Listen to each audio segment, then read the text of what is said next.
أنا جوزي راح جوا بالمجزرة اللي جوا. تاري أمجد يوسف متحضر له أول واحد هو على الجورة. كله بيعرف إنه أخي مات بنفس الجورة. كان يأتي بالأبرياء ويطلق عليهم الرصاص ويرميهم في الحفرة.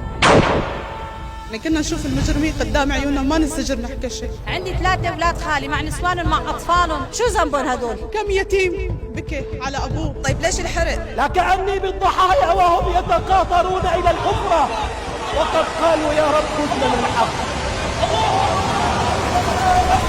استيقظ الشعب السوري على بشرى تسلج الصدور.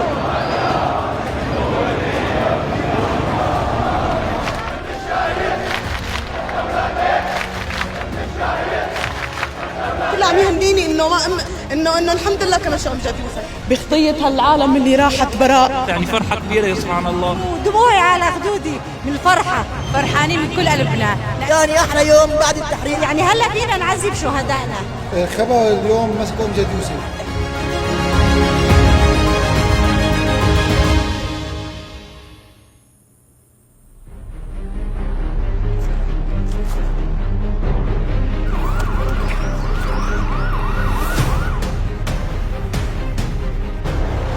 يلا يلا يلا.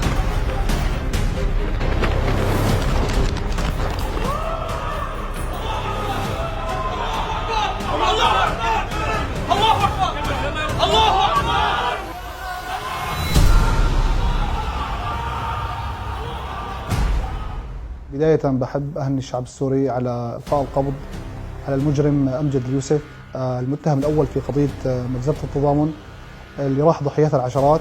وبحب أهني بشكل خاص أهلنا في حي تضامن إلقاء القبض على هذا المجرم الخطير.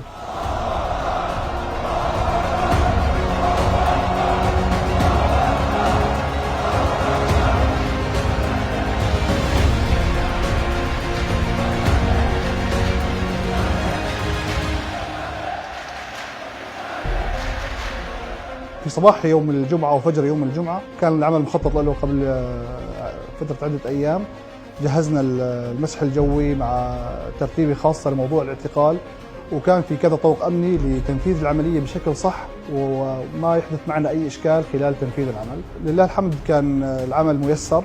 دخلنا على بيته، كان في غرفة نومه وما استطاع يقاوم الجهات المنفذة على الأرض. بعدها تم اقتياده للجهات المختصة لبدء التحقيقات بما نسب إليه من جرائم في حي تضامن أو غيره.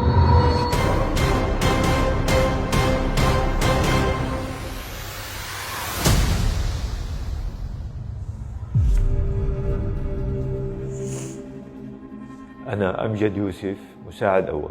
كنت أشتغل بشعبة المخابرات بفرع المنطقة الفرع 227. التحقت بالسلك العسكري عام 2004 لمدة دورة سنة كاملة. تخرجت 2006 برتبة رقيب أول، وأكملت رتبة رقيب أول حتى ترفعت لرتبة مساعد، وبعدين سقط نظام أنا برتبة المساعد. الفيديو اللي انتشر على مواقع التواصل الاجتماعي اللي ظاهر فيه أمجد يوسف هو أنا، واللي ظهر فيه أنه قبل انه بدايه الازمه تقريبا بدايه الثوره اللي صار، انه انا ونجيب معي، هذا نجيب الحلبي، هو كان دفاع وطني وكان احد العناصر المصورين، ماني متذكر شو اسمه المصورين يعني. كنا جايبين قبل يعني تقريبا شيء 40 شخص، على اساس كلهم بهذاك الوقت كانوا ارهابي او بمول مادي للارهاب. بالنسبة للعساكر أنا ما حدا كان غيري موجود. سقناهم على الحفرة اللي كان حافرة ريكس، وقمت بإطلاق النار على مثل ما شفتوا من مقطع الفيديو. مرة انطر لينزل بالجورة، مرة قوص عليه قبل ما ينزل بالجورة، مرة نجيب هو اللي يقوص لحين ما خلصنا منه.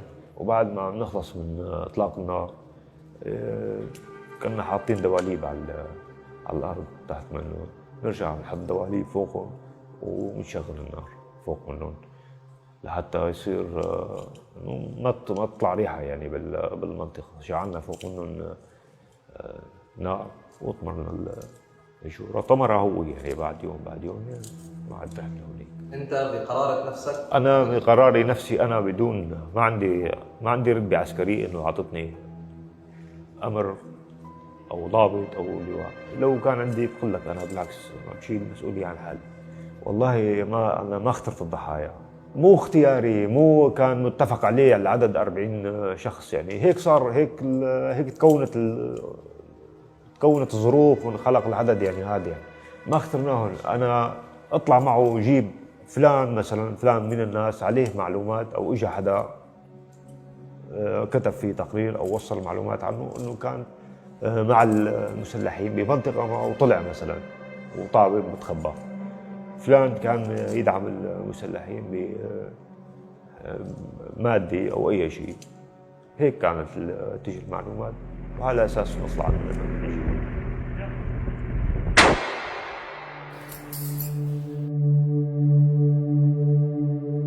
عقبال كل مجرم لطخ ايده بالدم.